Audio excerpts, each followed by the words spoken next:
होता है उसका। तो कुछ लोग कहते हैं ना, तो पढ़ाई कहाँ जरूरी है, पढ़ाई यहाँ जरूरी है कि जीवन का व्यक्तित्व बनाने में। ऐसे ही आपके साथ है, आपने क्या किया, पढ़ाई करी है, पर वो उस स्तर की पढ़ाई नहीं की है जो करनी चाहिए थी। मेरी बात समझ में आ रही है? तो इन फ्यूचर में आपको ये प्रॉब्लम आएगी। अब सर अब क्या करें, वो तो समय निकल गया। अब जो 10 साल की मेहनत जो आपको उस वक्त करनी चाहिए थी ना, और जो प्रेशर झेलना चाहिए था, वो उसी अनुपात में आज की तारीख में आप बैठ के करोगे। क्योंकि जब मेहनत नहीं की तो अब मेहनत कर। मेरी बात समझो, मेहनत तो हमेशा ही करनी है। जो कुछ भी मेहनत नहीं करेगा वो एवरेज रहेगा, और जो एक्स्ट्रा ऑर्डिनरी मेहनत करेगा वो ही आगे बढ़ेगा।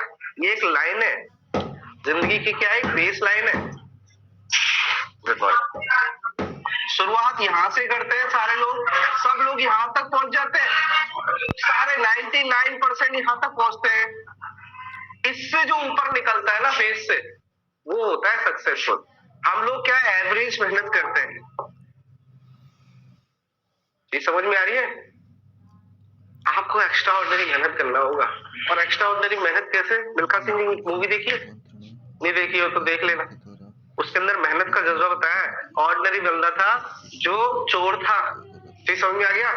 कहां तक पहुंच गया वो, कैसे? क्योंकि उसने मेहनत करी है। उसके गुरु की अगर आप देखेंगे तो जब वो दिखाते हैं ना एक सीरीज में, गुरु उसकी ट्रेनिंग कराता है, ट्रेनिंग कराते कराते करते ट्रेनिंग की टेक्निक देखना, कैसे वेट लोड करते हैं, उस पे पैरों पे बांधते हैं, शरीर पे बांधते हैं, फिर वो एक टायर को लेकर चक्कर काटता है, और देखना गौर से, चक्कर काटते काटते उसके ब्लड आने लग जाता है। मेहनत कर रहा है, जब तक मेहनत कर रहा है जब तक ब्लड नहीं आया।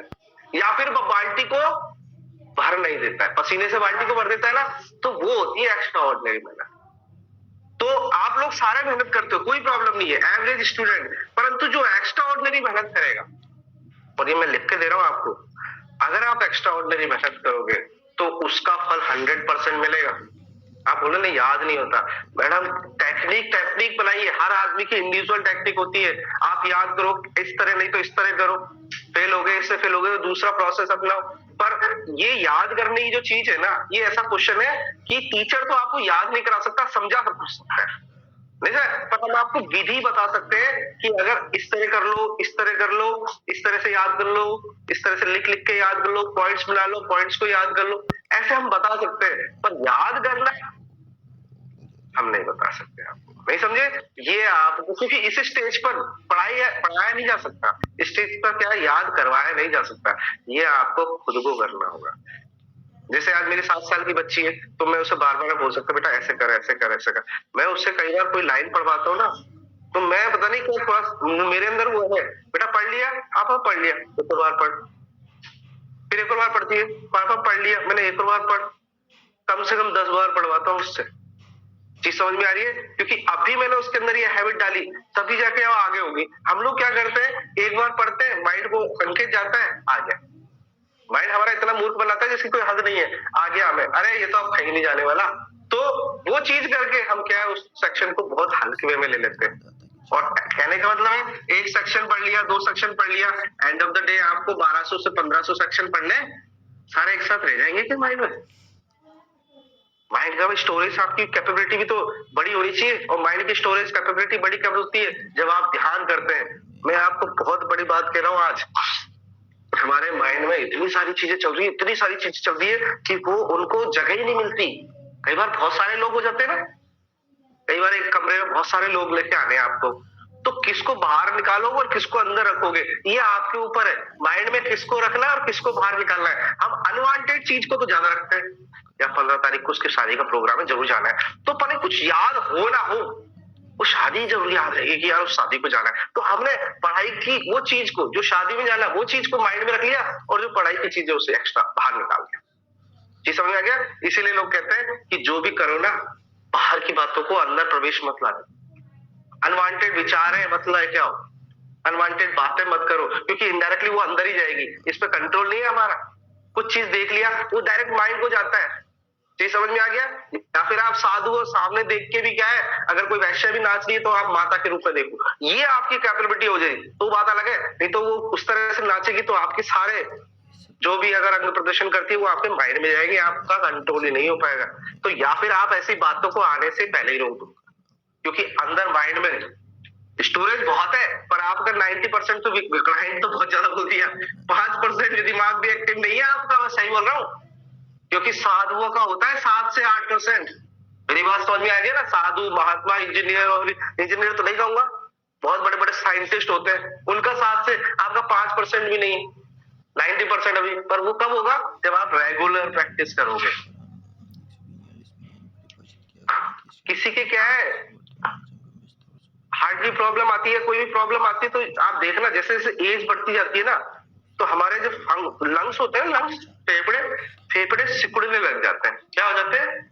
सिकुड़ने लग जाते हैं। क्यों सिकुड़ने लग जाते हैं? क्योंकि उसके अंदर हजारों क्या होती है, नसें होती हैं जो ऑक्सीजन प्रोवाइड करती है, परंतु हमने इतनी मेहनत की नहीं होती है, तो आदि का काम हो रहा है जो मेन जो आर्टरीज में जा रही है जो नस, उससे ही काम हो रहा है। बाकी की नसें क्या हो जाती है, काम करना बंद कर देती है।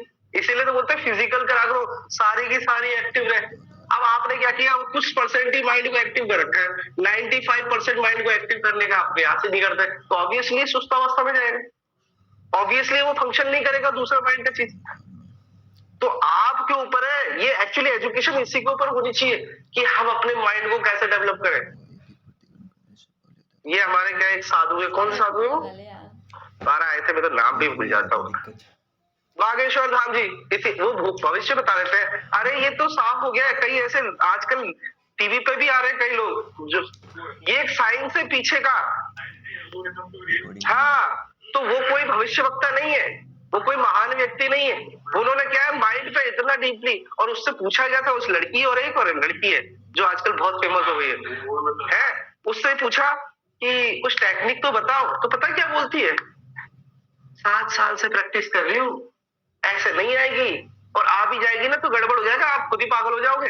तो उसके लिए बकायदा क्या है, ध्यान मुद्रा और ये सब करनी चाहिए। तो पहले वो जादूगर थे उसके पिताजी, तो पहले छोटी मोटी बचपन से ही हाथ की सफाई, और ये आपको तो हाथ की सफाई कर दो तो ही आपको चंबा लग जाएगा। बोला कि उससे लाख गुना ज्यादा एक्टिव है ये। हाथ की सफाई करते हैं, आपको पता नहीं चलता, आप बोलते रहे यार जादू हो गया, जादू हो गया। मैं उस 7 साल की उम्र में सीखने लगी थी वो चीजें, और उससे ये लाख गुना ज्यादा यहाँ पे प्रैक्टिस करनी होती है यहाँ पर चीजें को।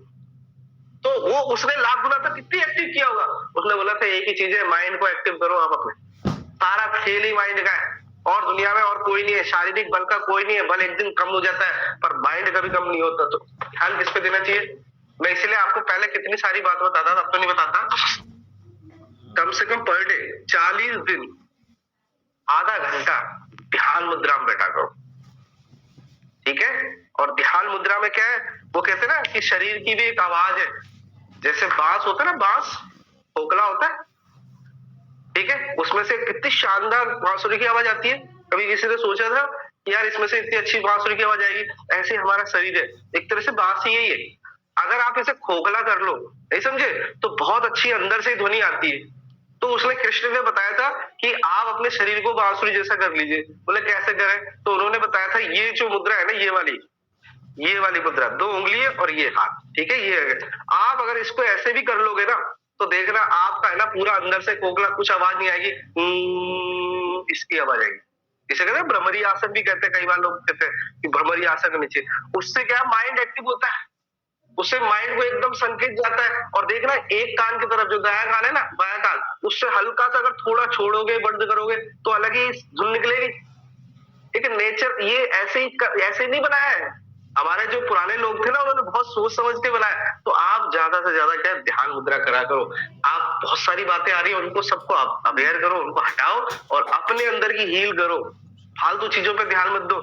मैं कह रहा हूं कैसे याद नहीं होगा, आप एक ही चीज को, पत्थर लो, पत्थर पे ना अपनी कुछ भी चीज ऐसे रगड़ोगे, एक ना एक दिन पत्थर भी घिसने लग जाएगा।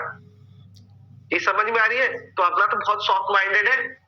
तो ये याद करना एक बचकाना वाला क्वेश्चन है कि सर याद नहीं होता है, याद सबको होता है मैडम। आप एक पैर पे खड़े होकर याद करो। पता है अभी एक शोध हुआ है, शोध तो नहीं हुआ, एक आदमी थी बाबा, उसने 40 साल से हाथ नीचे नहीं किया। मैडम आपसे बोलूंगा ना कि आप 5 मिनट ऊपर कर लीजिए, थोड़ी देर बाद तो ये हो जाएगा आपका, अरे यार ये क्या होगा। उसकी आपकी कितने मनोबल कितना होगा उस आदमी का, जिसने 40 साल तक ऐसे हाथ नीचे ही नहीं किया। अब उसके क्या हुआ, वेन्स सुकड़ गई, नसें, ये हाथ थोड़ा मोटा है, ये हाथ पतला हो गया, कुकड़ा हो गया, और इधर से नाखून वाखून बहुत सारे। और उस बाबा ने आज तक ऐसी रख रखा है। बड़ी मेहनत लगती है, ये तपस्या होती है। नहीं समझे? तो आप अपने आप को उस स्टेज तक लाओ, ये कोई लाएगा नहीं, आपको स्वयं ही उस आग में कूदना होगा कि आज सर कोई दूसरा कोई चमत्कार दे दे या गुरु कोई मंत्र दे देगा। मंत्र मंत्र कुछ नहीं होते, सब आदमी को क्या है, उनको खुद को ही क्या है फॉलो करने होते हैं। तो जब तक आप दृढ़ संकल्प नहीं होंगे, मैंने कहा था ना आपसे कि जिद्दी बनो, वो बाबा जिद्दी था, नहीं हारूंगा, हाथ कितना भी वो हो जाए। आप करके देख लेना, आधा घंटा करके देख लेना, पता चल जाएगा। तो उस आदमी ने 40 साल तक कैसे किया होगा? उसका जिद और दृढ़ संकल्प। दर्द हो रहा होगा उसे बहुत, फिर भी उसने किया है। तो आप भी क्या है, थोड़ा सा अपने आप को ऐसी स्टेज पे लाया करो कि ये याद करके ही खाना खाऊंगी। जर्मनी और एक और देश है उधर ही, जर्मनी का है, ठीक है। वहां पर अगर कोई हमने वो किया ना, एक सिद्धांत लिया कि मैं आज की तारीख में ये करूंगा, और वो नहीं कर पाता ना, तो वो अपने आप को सजा देता है। अब आप अपने आप को सजा कैसे देना चाहो वो देख लो। चीज समझ में आ गया? समझ में आई ना? मिल्खा सिंह ने अपने आप को थप्पड़ मारे थे, तो अपने आप को क्या देनी होती है? आपको सजा देनी होती है कि याद कैसे नहीं हुआ। जैसे ही आपने सजा दी, माइंड अपने आप बोलेगा कि भैया टीचर से याद करके सजा करके याद होता था कि नहीं होता था, ऐसे आप भी अपने आप को सजा दो, तब जाके क्या है आपको याद होगी चीजें। क्योंकि माइंड तो बहुत सिंपल वे से रहना चाहता है, माइंड तो चाहता ही है प्रेशर में है, वो तो आपको उलझाए रखना चाहता है।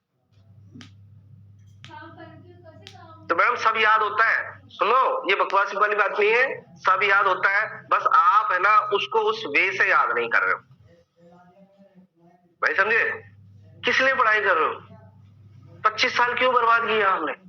ये थोड़ा सिंकिंग किया करो। क्या इसीलिए? याद होगा, 100% याद होगा। आई बात समझे?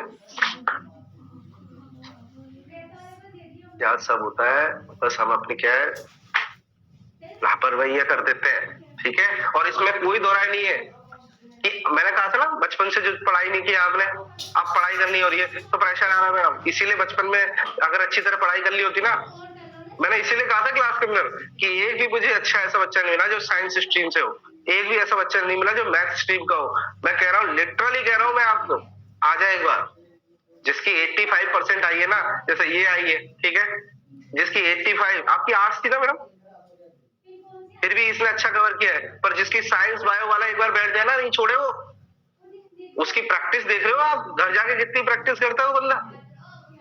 तो अगर उसने ये किया तो मैं सही कह रहा हूँ 100%, मैं तो उसके ऊपर गारंटी दाव लगा सकता हूँ कि ऐसा करने के बाद अगर वो खुद प्रैक्टिस करता है, 6 घंटे घर पे आके पढ़ता है, नहीं निकले तो नाम बदल। समझ में आ रही है? क्यों हम तुम पे क्यों, मैं क्या कहता हूँ, मैं छाछ हो तुम सारे क्या हो, और छाछ की वैल्यू क्या है? क्रीम तो 10वीं के बाद ही निकल गई है। क्रीम जो थी ना स्कूल लेवल में सब पढ़ते थे, सारे साथ में थे, दही था वो। जैसे ही बेला 10वीं में, वो सब अलग निकल गए, कोई साइंस फील्ड से, कोई बायो फील्ड से, कोई कॉमर्स फील्ड से भी निकल गए। पर ये केवल और केवल आर्ट्स टीम ऐसी है जिसमें सारे के सारे क्या होते हैं, छाछ है। अब आज की चाहे आज 1,500 रुपए किलो क्या मिल रहा है, अच्छा वाला प्योरली, बुरा नहीं मानना, 1,500 होगा घी, ये 1,500 होगा अच्छी क्वालिटी का अगर आप देना चाहो तो प्योरली। और वही आपकी कीमत कितनी है? 15 से 20 रुपए किलो। आप अनुपात लगा लो, उसने मेहनत का उसको वो मिला है, नहीं समझे? अब आपकी ये, अब आपको उसकी बराबर लाने के लिए कितनी मेहनत करनी है, ये समझ में आ गया? आपको प्रोडक्ट तक, अपने प्रोडक्ट को खाते पहुंचाना है, 1500 रुपए किलो, कितनी मेहनत करनी होगी उसमें? आई बात समझ में? तो ये मेहनत आपने पहले नहीं की तो बाद में करो। तो इसीलिए समय लगता है, इसीलिए आपके सक्सेस रेट कम है। इसीलिए कई बार क्या अंकित भी घबरा जाता है, अंकित बहुत पढ़ता है, मैं सही कह रहा हूँ, अंकित खुद पता है अंकित को ये पढ़ाई अगर उसने क्या है 10वीं से स्टार्ट कर दी होती ना तो आज वो रुकता नहीं। पर आज एकदम इतना लोड आ रहा है तो अंकित के भी क्या है, वो थोड़ा सा क्या होता है कि यार घबरा जाता है। मैंने कई बार अंकित को देखा सहम जाता है, उसमें कोई बात नहीं बेटा, बहुत मेहनत कर रहे हो ठीक है, पर है ना माइंड पे प्रेशर ज्यादा ले रहे हो, ठीक है, तो उसको क्या है दूसरी चीजें करा करो, ध्यान करा करो, मुद्रा करा करो, क्योंकि हम प्रेशर ही ले रहे हैं, पढ़ ही रहे हैं, टेंशन ही ले रहे हैं। उसको शांत करने का भी तो एक तरीका होता है, नहीं समझे? उसको थोड़ा सा हील भी किया करो, डाउन भी किया करो, थोड़ा पॉजिटिव वेज भी लिया करो, मैं पढ़ाई कर रहा हूँ, किसके लिए पढ़ाई कर रहा हूँ, आने वाले फ्यूचर में क्या होगा, नहीं समझे? नेगेटिव नहीं चले जाओ, नहीं हुआ तो क्या होगा, होगा तो क्या हुआ, हमेशा पॉजिटिव थिंक।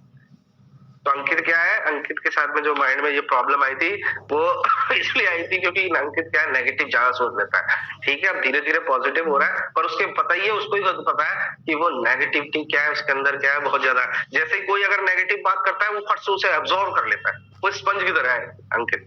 जैसे कोई नेगेटिव बात करेगा उसकी टेंशन तुरंत हो जाएगी।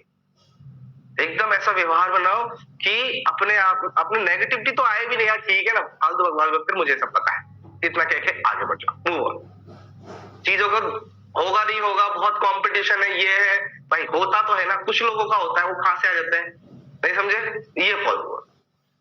हाँ, एक नई वैकेंसी आई है, मैंने बताया भी था आपको, सरकारी लोक अभियोजक, मैंने बताया था ना, रेलवे डिपार्टमेंट में निकाली है।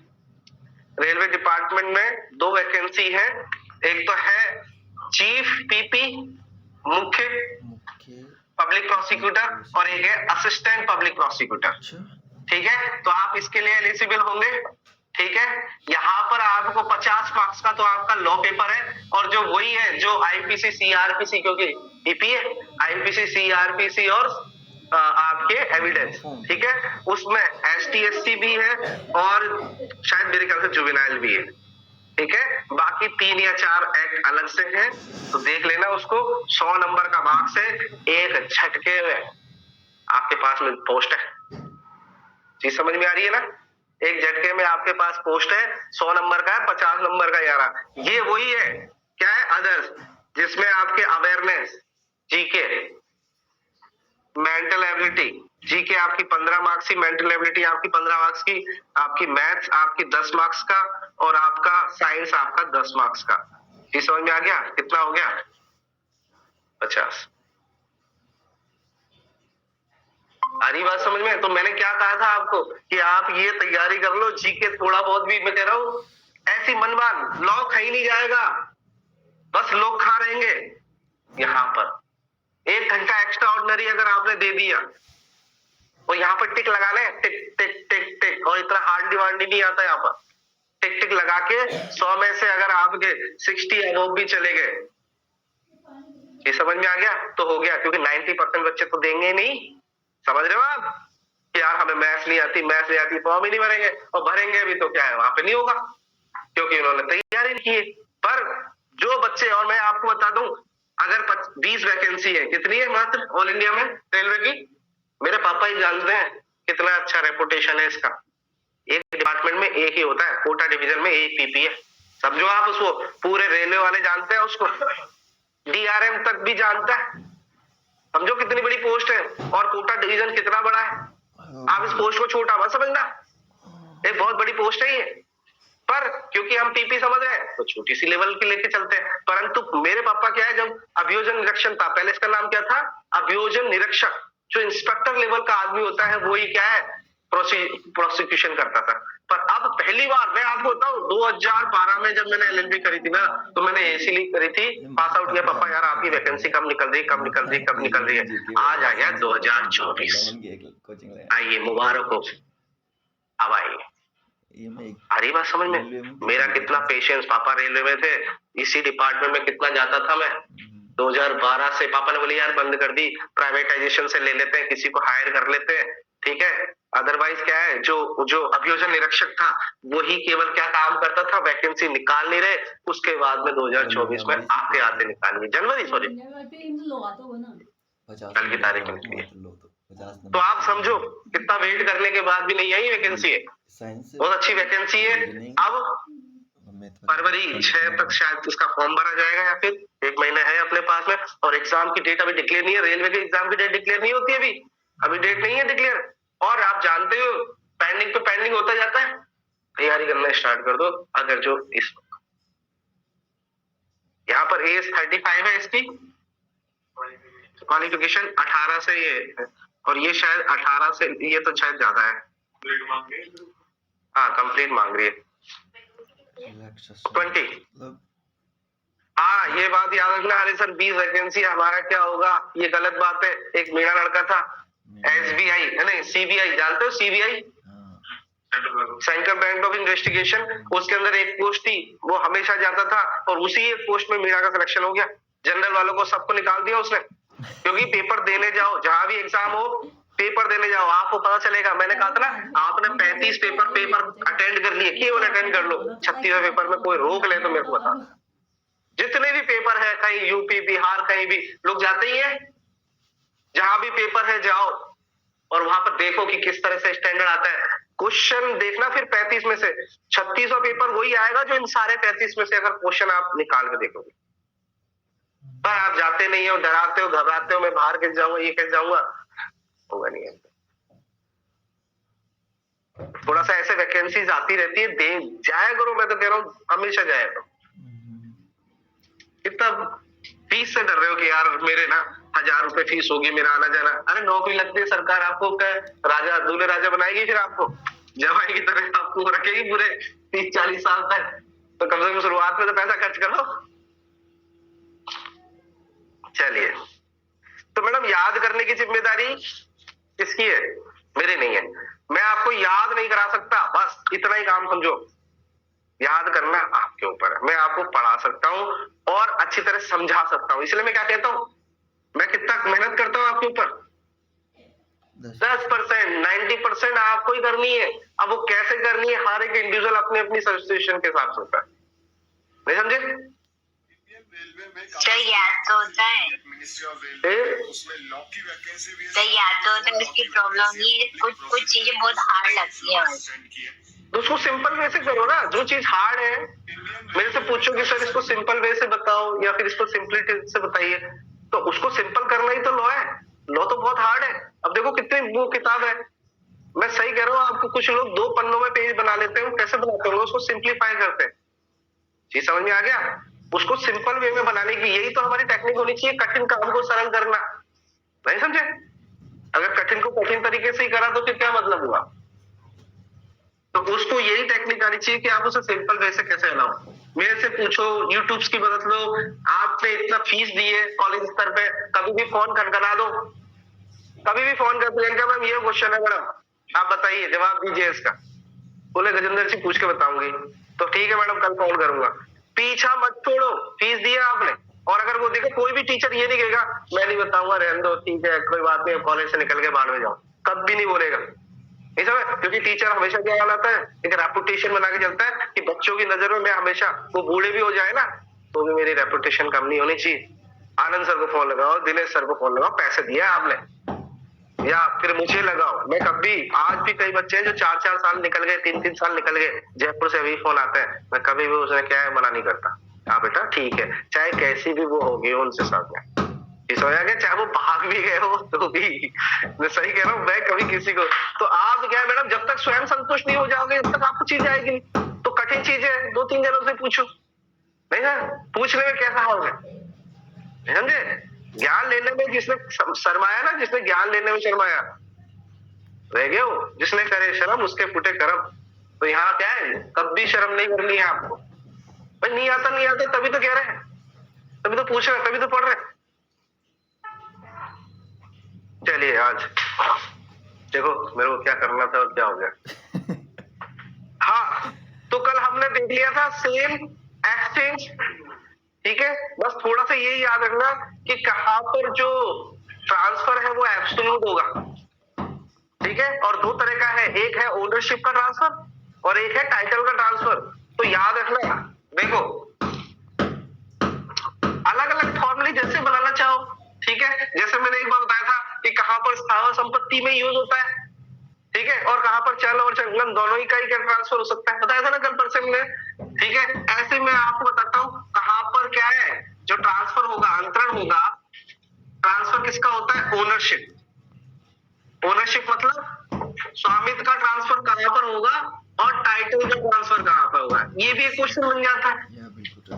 हक का ट्रांसफर, स्वामित्व का ट्रांसफर नहीं हो रहा है, हक का ट्रांसफर हो रहा है, ठीक है। तो यहाँ पर देखिए सेल, जैसे ही आपने ये वस्तु दूसरे को सेल की तो मालिक कौन बन गया?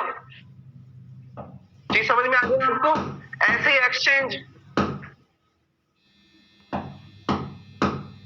में क्या होता है, इसने एक चीज दी, इसने दूसरी चीज दे दी, तो दूसरा और दोनों एक दूसरे के क्या हो गए, उस संपत्ति के मालिक हो गए, ठीक है। ओनरशिप ट्रांसफर ऐसी तीसरी चीज है गिफ्ट। आज हम क्या पढ़ेंगे? गिफ्ट पढ़ेंगे। जैसे ही ए ने अपनी कोई चीज घड़ी है, वो बी को दान दे दी, तो अब मालिक कौन बन गया? तो ओनरशिप किसमें ट्रांसफर होगी? चीज समझ में आ गया? परंतु लीज, चीज समझ में आ रही है? मॉर्गेज, पट्टा बंधक, कभी भी ओनरशिप ट्रांसफर नहीं होती। क्या ट्रांसफर होता है? टाइटल, हक है उसका, हक ट्रांसफर हुआ है, ओनरशिप ट्रांसफर नहीं। ओनर तो वही बना रहेगा। आपने किसको बंधक, ए व्यक्ति बी के पास, बैंक के पास में आपने कुछ उससे 1 लाख रुपए ले लिया और अपने कुछ चीज बंधक रख दी, तो मालिक तो आप ही बने रहोगे। आपने उसमें क्या है? हक ले लिया। कितने का? 1 लाख रुपए, जितने भी आपने ऋण लिया है। चीज समझ में आ गया? तो संपत्ति पे आप लीज करते हो, मॉर्गेज करते हो, केवल टाइटल ट्रांसफर होता है। ये समझ में आ गया? परंतु ये सारी चीज की यहाँ पर क्या होता है? ओनरशिप भी ट्रांसफर हो जाती है। आई बात समझ में? तो क्वेश्चन बन जाता है किसमें हित का ट्रांसफर होगा और किसमें ओनरशिप, स्वामित्व। आगे बात समझ? ये छोटी छोटी बारीकियां यही लिखी हुई है, इसीलिए एक्ट बहुत बड़ा बन जाता है। और मुझे पता ही नहीं था। आप गौर से शब्दों पे, मैं अभी इसलिए कह रहा हूँ बेरे एक्ट के शब्द, जी समझ में आ गया? बेरे के शब्दों में साफ देखो, यहाँ पर सब दिख रखा है। आइए गिफ्ट में देखो, गिफ्ट नजर आएंगे।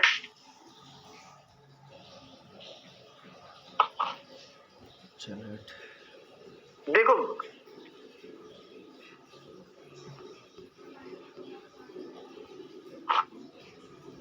देखो, सबसे पहले तो सॉरी गिफ्ट निकाल लिया आपने?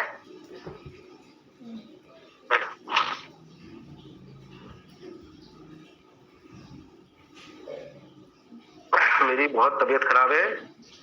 देखिए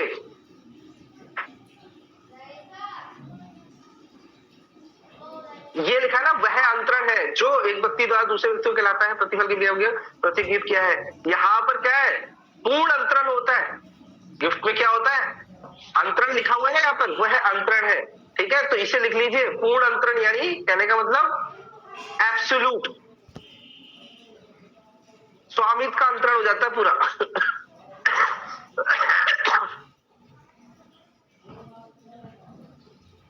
चलो इसको और अच्छी तरह समझते हैं। 53 निकालो, 54 निकालो।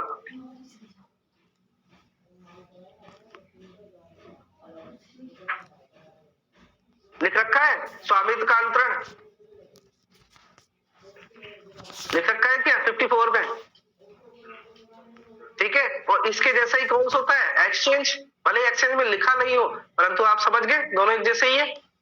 ऐसे ही दान है। ठीक है, अंतरण लिखा हुआ है पर वो क्या है? इसके जैसा ही है। दान में दूसरा मालिक बन जाता है। जैसे किसी को दान दी है, कन्यादान, तो लड़की है किसकी? अब दूल्हे की या उसके घर वालों की। चीज समझ में आ गया? अब लड़की के घर वालों से कोई मतलब नहीं है, पर लड़कियां तो ये सोचती है हम तो दी नहीं गई है, तो अब तो घर वाले से ही जुड़े हुए। अभी उनको समझाओ उनको कि भैया तेरा हो चुका है दान, और दान रिटर्न नहीं होता है। चीज समझ में आ गया? अब देखो बंधक में देखो, 58 में देखो, बंधक में देख के आओ। ये छोटी छोटी चीजें हैं, आपको हित का वह अंतरण है। देखो अंडरलाइन करिए, ये समझ में आ गया? क्या है? हित का अंतरण, transfer of interest, of an interest, है कि नहीं है? देखो यही मैं कहना चाह रहा हूं कि कहां पर स्वामित्व का अंतरण है और कहां पर हित या फिर हक का अंतरण है। चलिए आइए दान पे आइए। तो ये छोटी छोटी बातें हैं जो बहुत ऐसा लगता है बहुत सर क्या बहुत इजी रहता है ये तो, पर ये क्वेश्चन जब आता है ना तो ये इजी में से आता है, फिर आदमी क्या हो जाता है? कंफ्यूज हो जाता है। आइए हम दान देखते हैं अब। ठीक है, कन्यादान, महादान।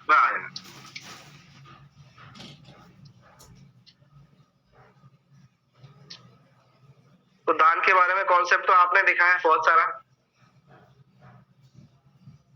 गिफ्ट, बर्थडे पे गिफ्ट देने जाते हो, वापस ले लेते हो। ठीक समझ में आ गया? सब पता है आपको, सारी चीजें पता है गिफ्ट के बारे में। ठीक समझ में आ गया? गिफ्ट देने जाते हो, कुछ ना कुछ तो प्रतिफल लेते हैं उसके लिए। बताइए, शादियों में गिफ्ट होता है क्या? वो बताओ मुझे, कौन बताएगा? शादियों में जो आपने गिफ्ट दिया वो गिफ्ट होता है क्या? क्या हुआ? गिफ्ट नहीं होता, खाना खा के आते हो। ये समझ में आ गया? प्रतिफल जुड़ा हुआ है। प्रतिफल पैसे के रूप में जरूरी नहीं है। आगे बात समझ गए? जो दान होता है सब में प्रतिफल के बिना होना चाहिए, साफ लिख रखा है यहाँ पर, ठीक है? क्योंकि प्रतिफल क्या है? सामने वाला कोई कार्य करे, उसने खाना नहीं खिलाया, मन में आएगी ना? मन में क्या आएगी? गिफ्ट भी रख लो, 2 लिफाफे लेके गए, अच्छा खाना है, दोपहर का खाना है तो 250 रुपए, नहीं अच्छा खाना है तो 250 रुपए, क्या 251 रुपए, पर अगर लगा कि यार नीचे बैठ के खाना है 101 रुपए, लेके जाते हो कई बाहर व्यक्ति। और कुछ लोग तो क्या है, देते भी नहीं है, लेके जाते हैं पर देते नहीं है। अच्छा खाली तो नहीं देते पंकज को कहीं खाली गाड़ा है।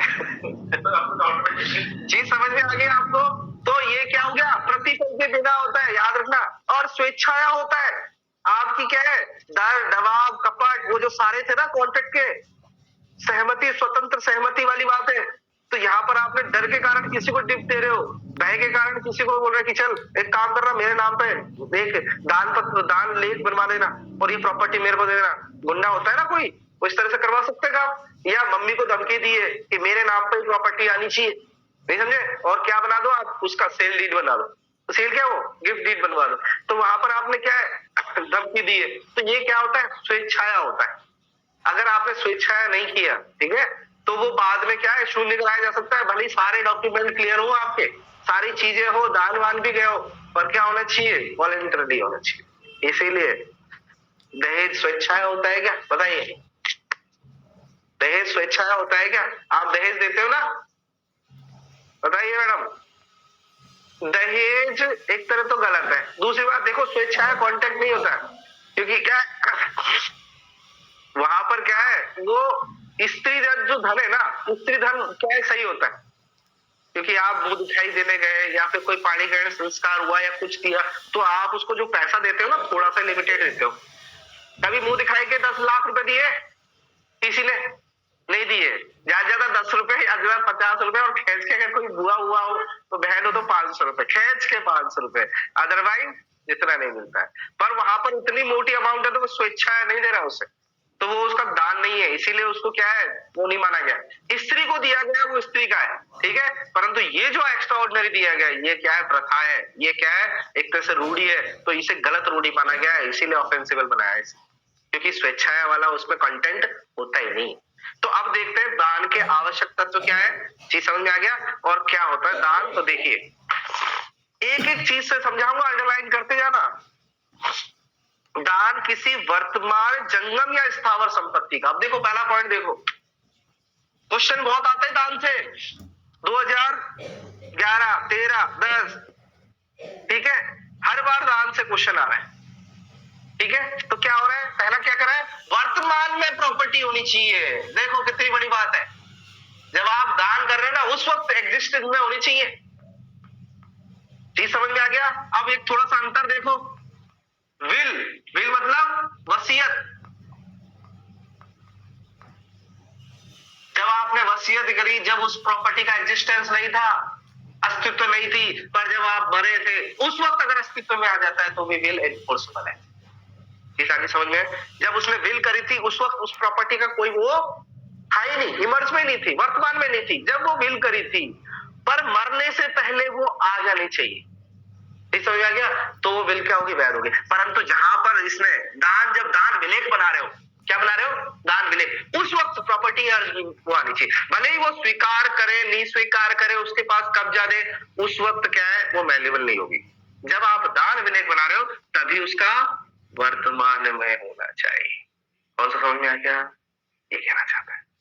इसका एक सेक्शन और पढ़ लेंगे हम आगे, 124 वर्तमान और भावी संपत्ति का दान, ठीक है। तो यहाँ पर ही बता रखा है वर्तमान संपत्ति का तो दान वैध होगा, पर भावी संपत्ति के बारे में किया गया दान क्या होगा? देखो क्या लिखा हुआ है, वैध होगा। इसीलिए साफ पता चल गया ना, यहाँ पर ऐसे सेक्शन को ऐसे पता लगाना होगा आपको। तो आप केवल कौन सी संपत्ति का दान कर सकते हैं? जो आज की तारीख में है। कौन सा समझ आ गया? कोई दान विधेयक लगाया, आज आपके पास में एक घर है, ठीक है, दान विधेयक में बोलिया मैं अपना घर और जो 3 तारीख को आपने 1 तारीख को क्या है एक विलेज बनाया कि आज की तारीख में मेरा जो घर और 3 तारीख को जो मेरे पास खेत आएगा वो क्या होगा, मैं वो भी इसको देना चाहता हूं। तो ऐसा दान विलेज क्या होगा, इसके पक्ष में तो वैध होगा और इसके पक्ष में भविष्य के लिए जो किया गया दान है वो क्या होगा, भविष्य में आएगा नहीं आएगा। ये समझ में आ गया? ऐसे तो कहते रहो मेरे पास में जब पैसा आएगा जब मैं तुम्हें दे दूंगा, अरे भैया आ जाएगा तब दे देना। अभी उसका अस्तित्व नहीं है तो उसको दान भी नहीं दिया जा सकता। मैं प्रधानमंत्री बन जाऊंगा तो मैं क्या तुम्हें इतना दे दूंगा, ये दे दूंगा, पहले बन जाओ फिर दे देना। समझ में आ गया? तो दान हमेशा आज की तारीख में है उसका दिया जाता है, ठीक है, ना कि भविष्य में उत्पन्न होने वाले किसी उसको। तो ये याद रखना, वर्तमान शब्द इसीलिए लिखा हुआ है कि आज की तारीख में आपके पास प्रॉपर्टी होनी चाहिए जो आप आज गिफ्ट डीड बना रहे हो। ठीक समझ में आ गया? भविष्य में होगी या नहीं?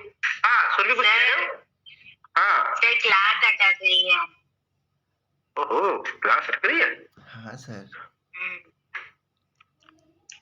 शायद ये कनेक्ट हो गए होंगे। मैंने स्क्रीन कर लेता हूँ, एक बार क्या ये वो हो जाते हैं ना। चलो इसको मैं कोशिश करता हूँ कान में लगाने की, मेरे को तुरंत बता देना कि अटक रही है कि नहीं अटक रही। तो ये बात चीज समझ में आ गई? पहला पॉइंट अभी भी अटक रही है तो क्या किया जाए?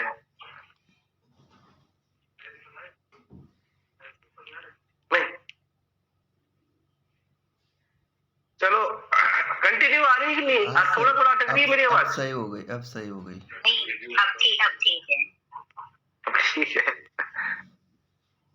इसीलिए क्या होता है जो जितने भी ऑनलाइन क्लास लेते हैं ना उनके पास में एक्सपर्ट होते हैं। अब देखो हमने पढ़ाई करी है, इसकी एक्सपर्टीज हमने ली नहीं, तो उनके पास में अलग से, जैसे मेरे सामने है एलएन में जॉब करते हो भैया, वही बोलते हैं कि हमारा काम ही यही सॉफ्टवेयर निर्माण करने का और पूरा हमारी तो टीम है, पूरी टीम है उनके पास में, कम से कम नहीं तो उनके पास में स्टाफ है पूरा, वो सारी चीजें देखता है कि कैसे इसको फ्रेमिंग करना है। वो जैसे बोर्ड पे आता है ना टिक करते हैं वो तुरंत सारी चीजें आ जाती है। वो सब क्या है टीचर के लिए कितनी सुविधाजनक हो जाती है। आज मैं टिक करता 4-5 पॉइंट आ जाते, तो मैं आपको बताने में क्या प्रॉब्लम आती, नहीं समझे? वर्तमान फिर इधर उधर सारी चीजें, तो वो पहले से ही क्या करते हैं, पहले से ही वो बना लेते हैं। ये समझ में आ गया? पूरा प्रारूप बना लेते हैं, पहले पेज पे कौन सा है, दूसरे पेज पे कौन सा है। टीचर को बस इतना करना होता है कि क्लास लेने से पहले 2 घंटे पहले देख लो कि पहले पेज से क्या समझाने, दूसरे पेज पहले तो वो खुद ही बताएगा उनको कि भाई ऐसे पढ़ाऊंगा तो ऐसे चार्ट बना दे, तो उसको बहुत इजी हो जाता है ऑनलाइन पढ़ाना। तो वहां पर कोई टेक्निकल इशू आती है तो सारा देख लेते हैं। यहाँ पर तो आपको मैनेज करना ही पड़ेगा, क्योंकि बैठी कुछ नहीं। हाँ इतना कह सकते हो कि सर 2 मिनट रुक जाओ, आज अटक गई है, अब ठीक हो गई है। नहीं थोड़ा मौसम भी आज क्या है ऐसा ही है, तो शायद नेटवर्क नहीं आ रहे। ऐसा होता है क्या? हाँ ये हिलती है ये ऐसा? नहीं सर इनसे कोई कनेक्शन नहीं है इस चीज का। आपके जो एयरपॉड क्या आपकी जो एयरफोन है ना, इनसे कोई कनेक्शन ही नहीं है इसका। इनसे कनेक्शन नहीं है ना? हाँ वही तो, अगर मैं इसको हिलाऊंगा भी तो भी कोई वो नहीं, कट की आवाज केवल इसकी आएगी, है कि नहीं? कोई फर्क नहीं पड़ता उससे। चलिए तो कि आप जिस वक्त दान विलेज बना रहे हो उस वक्त प्रॉपर्टी होनी चाहिए आपके पक्ष में, ठीक है, आपके पास में कोई सी भी। अब देखो यहाँ पर याद रखना जंगम या स्थावर, चीज समझ में आ गया? अब आपने सेल पढ़ा था केवल स्थावर संपत्ति का, कर लीजिए जंगम या स्थावर। तो पहला पॉइंट हो गया आपने कंप्लीट।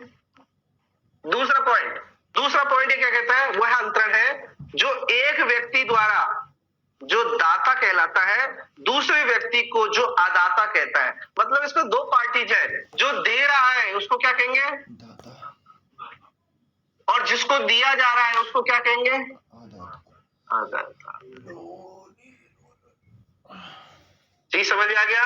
डोनर डोनी, याद रखना इसके आगे तो हमेशा ई लगा दिया करो, मैंने ये देखा। ट्रांसफरी, ये समझ में आ गया। तो इसके आगे हमेशा क्या लगा दीजिए, इसके आगे ये लगा दीजिए उपनीति, समझ में आ गया।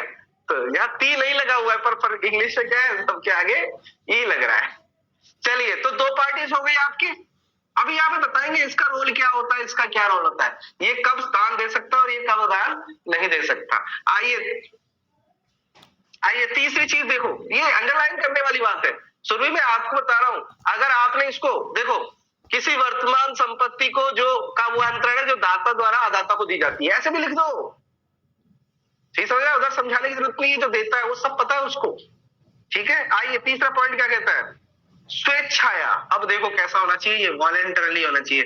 आप अपनी इच्छा से दे रहे हो, किसी दर कपट मिस रिप्रेजेंटेशन, ये आपने कंटेंट पे जो कंटेंट पढ़े ना, सम्मति, ठीक है, तो इन हिसाब से, ठीक है, अगर आपकी सम्मति हुई तो सम्मति समझी जाएगी, पर उसमें 15 से लेकर और पूरे 20 तक जो भी है वहां पर वो स्वतंत्र सहमति नहीं समझी जाएगी। यदि अनुचित प्रभाव, डर, ठीक है, और आपके कपट के आधार पर, मिस रिप्रेजेंटेशन के आधार पर अगर आपने दिए तो उसे सहमति नहीं समझा जाएगा। कौन सा, ऐसे ही यहाँ पर है कि आप जो अगर दान दे रहे हो आप अपनी इच्छा से दे रहे हो। इलस्ट्रेशन देखो, एक इलस्ट्रेशन मजाक वाला देखते हैं। एक औरत क्या है, अपने पति से खूब लड़ती है, तुम मेरे लिए कुछ करते नहीं हो। ऑब्वियसली सारी औरतें करती है, तुमने मेरे लिए किया है, ठीक समझ में आ गया। अब वहां पर वो आदमी औरत के नाम पे क्या है, बोला ठीक है तेरा दिमाग बहुत ज्यादा खराब है, तेरे को लगता है कि मैं तेरे लिए कुछ नहीं करता, ठीक है, मैं तेरे लिए एक मकान दान करता हूं, ठीक है।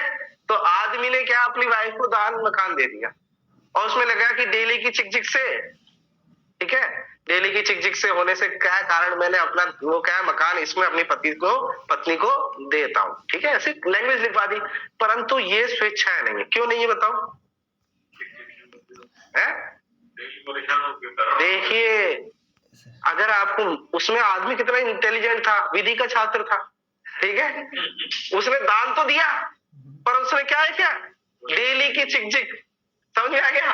तो ये वॉलेंटरली नहीं है, इनडायरेक्टली क्या है, समझ में आ गया आपको बात में क्या कहना चाहता हूं। मतलब वो औरत खुश भी हो गई और प्रॉपर्टी उसी के पास बनी रही।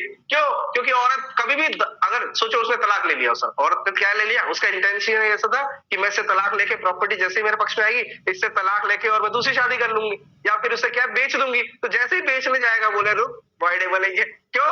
क्योंकि स्वेच्छा नहीं था, बोर्ड में जाके ऐसे वॉइडेबल करा लेगा। कौन सा समझ में आ गया आपको? ये चीज याद रखना।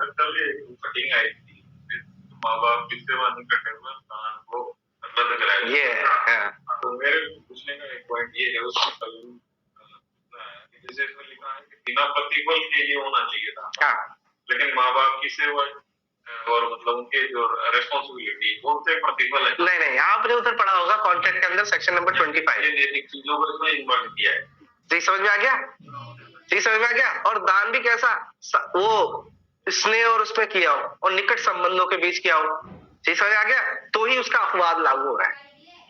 ठीक है, अपवाद है वहां पर, देखना कि बिना प्रतिफल के करार क्या होते हैं, शून्य होते हैं। पर इन 3 सिचुएशन में क्या है, वो शून्य नहीं, वैध होंगे यदि आपने निकट रिश्तेदार को बिना प्रतिफल के लिए दिया है तो। ये समझ में आ गया, ये कहना चाहते हैं। तो चौथा पॉइंट आपके सामने आ गया कि बिना कंसिडरेशन के होना चाहिए, बिना प्रतिफल के। अब आप ये मत बोलना सर शादी में हमारे गुरुजी ने ऐसा बोला था, मैंने केवल आपको एक उदाहरण दिया है कि इनडायरेक्टली क्या है, आपका हित है वहां पर खाना खा के आना। और मैं आपकी माइंड सेट बता रहा हूँ, पता है मैंने कई ऐसे ऑफिसर्स को देखा है जो लड़की की शादी में जाते ही नहीं, सही बता रहा हूँ, वो कभी नहीं जाते। उन्होंने सिद्धांत बना रखा है कि हम लड़की का खाना नहीं खाएंगे, होता है ना बहुत सारे, पर गिफ्ट जरूर भिजवाएंगे। आप लोगों के गिफ्ट चलते हैं नहीं चलते। मेरी दोस्त है, वो उसके आरजे से तैयारी करी थी हमारे साथ में, चौधरी थे, 5-5 लाख रुपए के लिफाफे आए उसको। विश्वास नहीं करोगे आप, हम लोगों को 50 रुपए के आ जाते हुए हम सोचे यार बढ़िया है, तो खाली आया समझ में आया।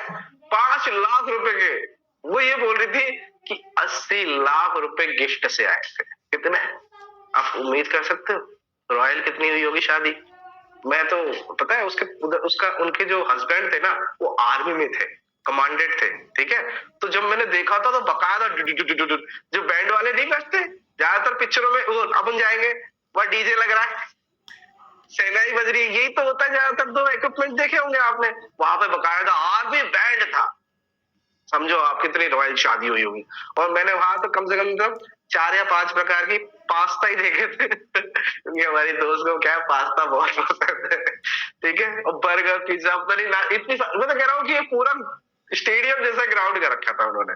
तो मैं क्या कहना चाहता हूँ, मैं ये कहना चाहता हूँ कि ना वो जो दान दिया है ना वहां पर, वो दान क्या है, केवल खाना खाने नहीं आए वो लोग। आप लोग ही करते हैं छोटी मोटी बातें, यार खाना खाने जाएंगे या करने, वहां उसकी लड़की की शादी में बिना उसके एवज नहीं बोले 5-5 लाख रुपए, तो बिना कंसिडरेशन के दिया था, वही दान होता है जिसके ऊपर इनडायरेक्टली पीछे कोई हित होता है ना, या वो कुछ कार्य करेगा तभी मैं दूंगा, तो वो क्या है, प्रतिफल होता है। ये समझ में आ गया कि सामने वाला कोई कार्य करे तभी मैं कुछ दूंगा, तो उसे प्रतिफल के पक्ष में किया गया वो होता है। पर यहाँ पर आपको क्या होना चाहिए बताओ।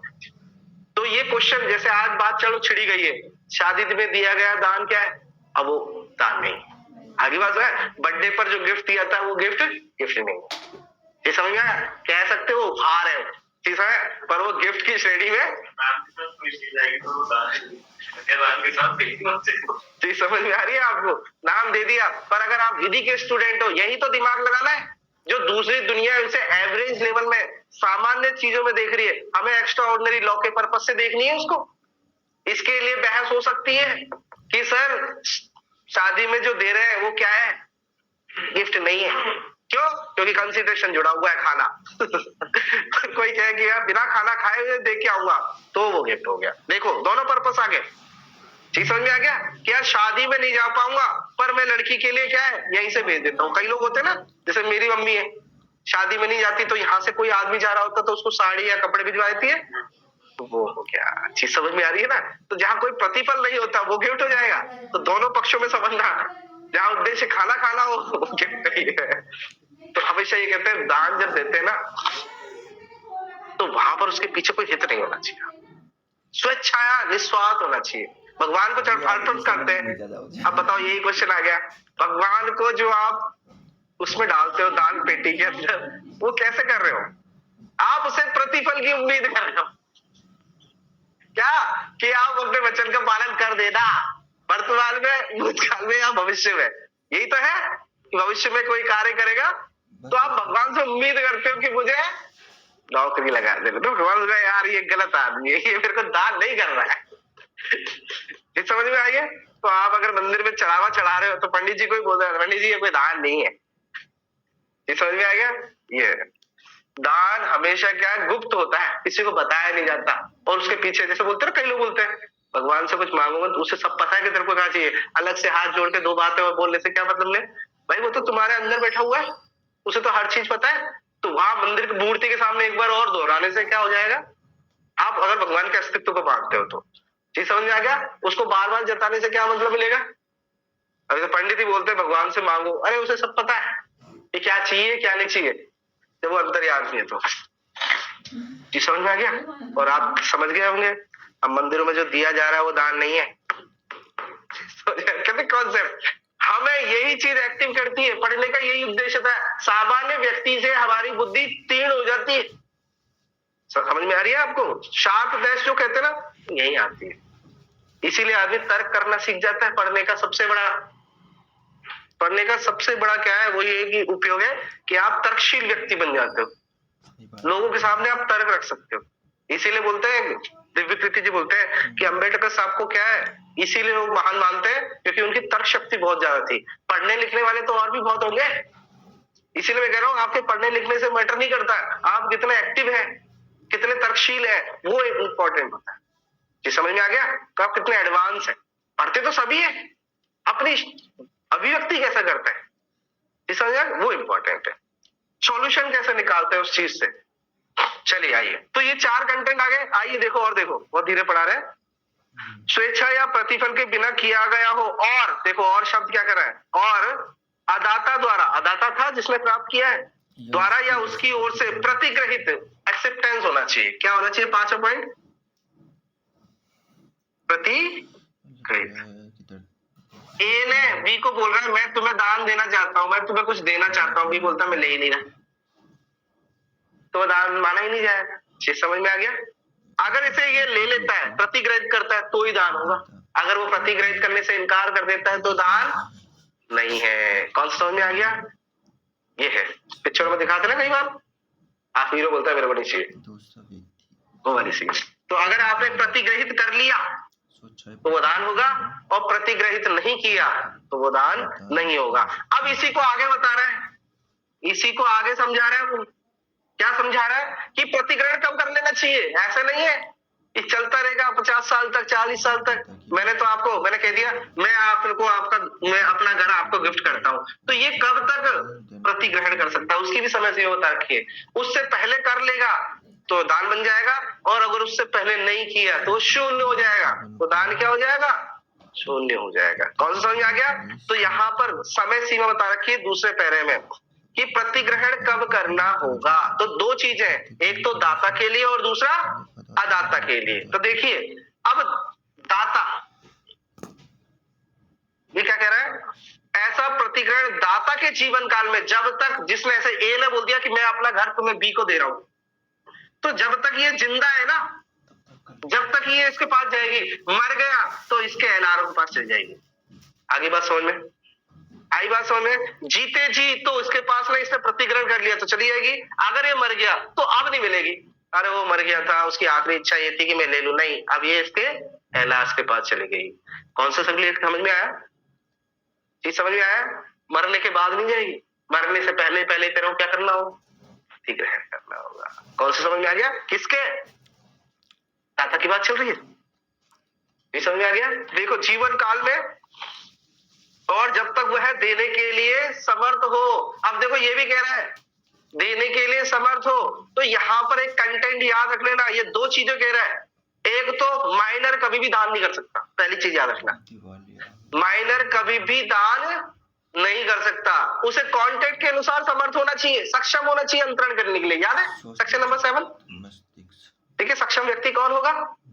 ठीक है, तो दान ओनरशिप कर सकता है या फिर संविदा करने के लिए वैध रूप से प्राधिकृत है। तो यहाँ पर माइनर जब तक वह देने के लिए समर्थ हो, तो एक पॉइंट तो ये बनाइए कि वो माइनर दान नहीं कर सकता। और दूसरा पॉइंट ये बनाइए कि अगर वो बीच में विकृचित हो जाता है दान करने के बाद में, क्या दान करने के बाद में क्या हो जाता है? विकृचित हो जाता है, पागल हो जाता है, तो वो दान नहीं कर सकता। ये समझ में आ गया? वो दान क्या है? दान प्रतिग्रहण नहीं किया जा सकता।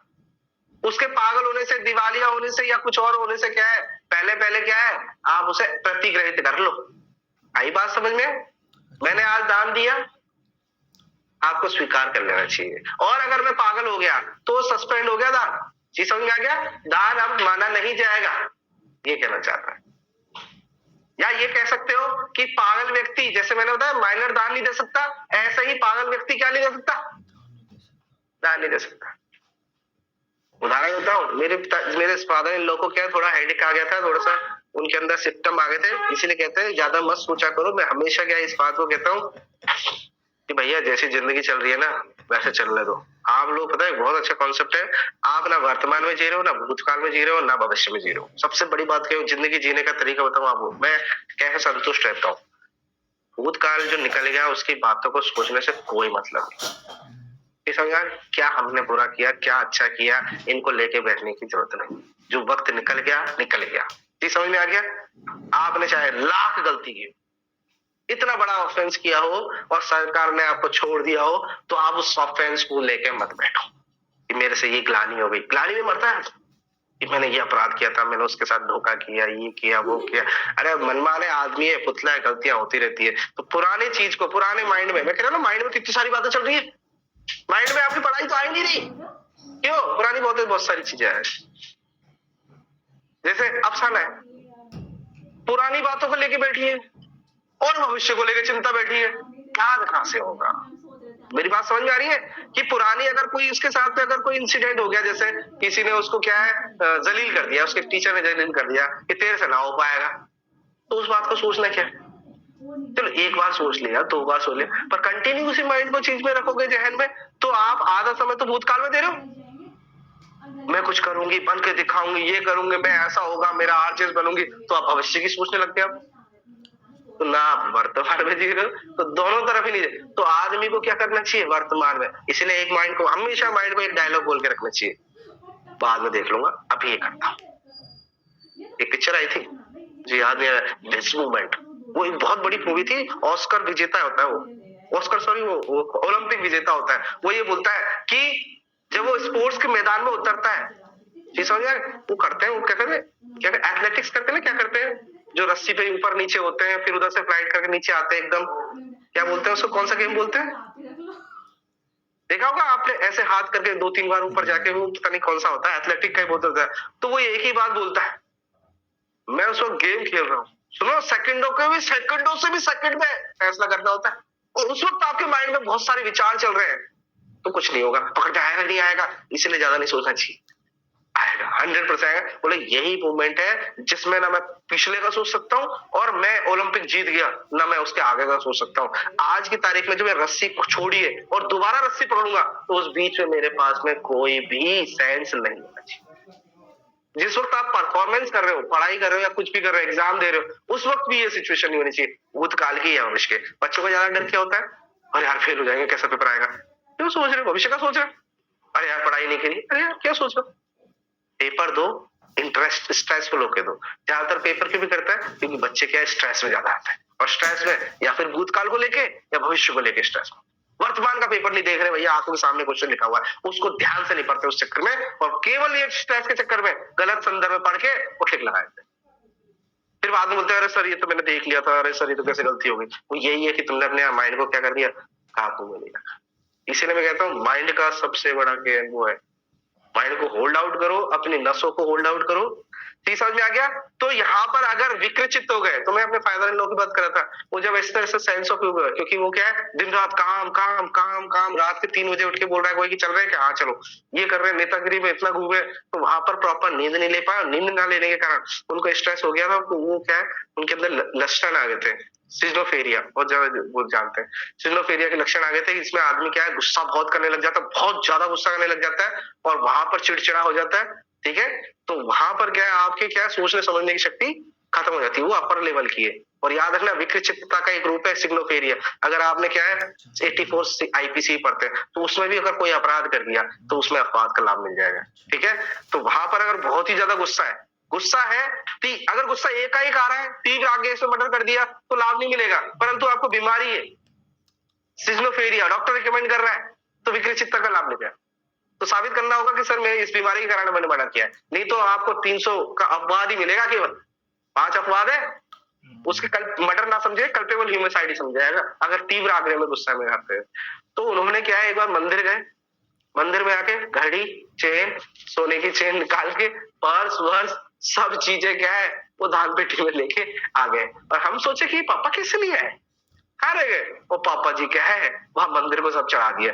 फिर मैंने बोला मम्मी से, मम्मी लेके आओ वापस, उनको तो पता नहीं क्या देना है क्या नहीं देना।